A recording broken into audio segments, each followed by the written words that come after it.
Okay, so welcome to week 5. This week we will cover the Romantic era. The Romantic era was from about 1820, give or take the 1900.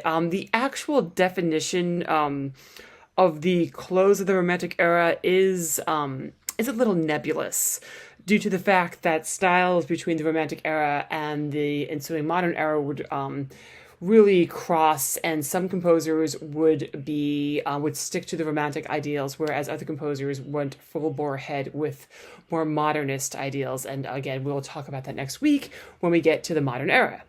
But for now, the Romantic era. To put it into context, the Industrial Revolution, which had begun in the classical era, was now literally full steam ahead. Inventions like the steam engine, trains, telegraphs, and phones really had a profound effect on society. This gave way to the rise of the factory, which in turn led to a higher concentration of people moving to cities because now, instead of being an agrarian based society built around agriculture, now our society is shifting towards being built around factories. And that's a form of production. Certain individuals you may know from this era: Edgar Allan Poe, Karl Marx, Nietzsche, and this is only a few of the luminaries of the time. With the rise of machines, there was a certain bent towards cynicism in politics, and a lot of the society and a lot of artists embraced this form of dark mysticism.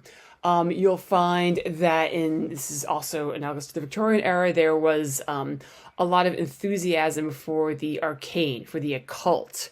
This is where we see these kinds of societies rising up, centered around numerology or alchemy. And it's a very interesting period of time. There's also a rising atheism in philosophy, which if we compare to our prior eras, we can see that we're drifting further and further away from the church. Now, what was the zeitgeist, the spirit of the time? Escapism through emotion.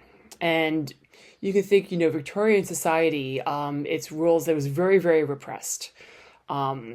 People were coming to terms with the rise of machines, with the Industrial Revolution, with the move into the cities. So there was a high demand for escapism.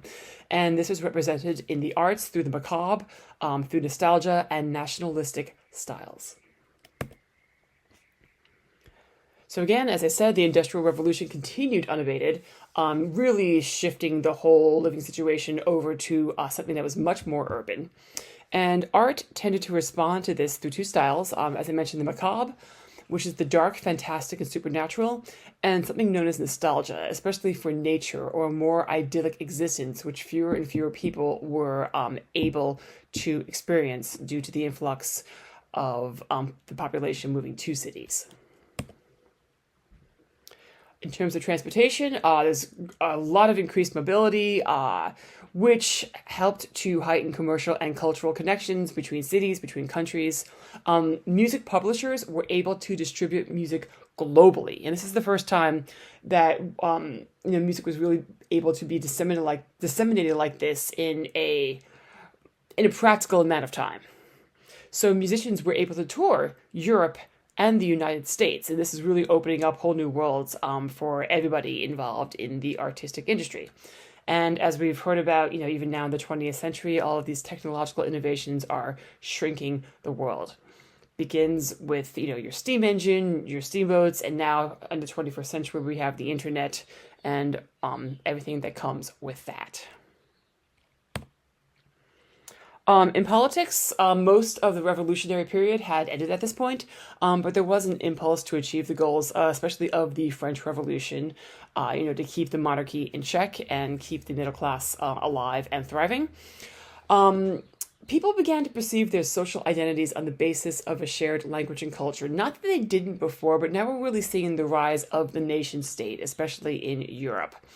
We have this idea of representative government, of social equality, fraternity, which was, at odds with, let's say, Victorian England, where there was still very much a class system in place. This was not a perfect world, but it was an ideal.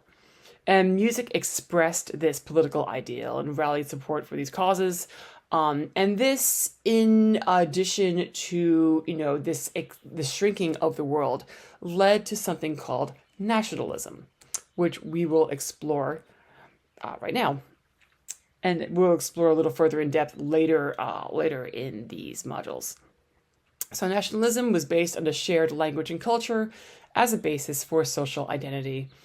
Ethnicity could cross national boundaries. We see this all the time. Those who make the boundaries don't necessarily know what they're making the boundaries of.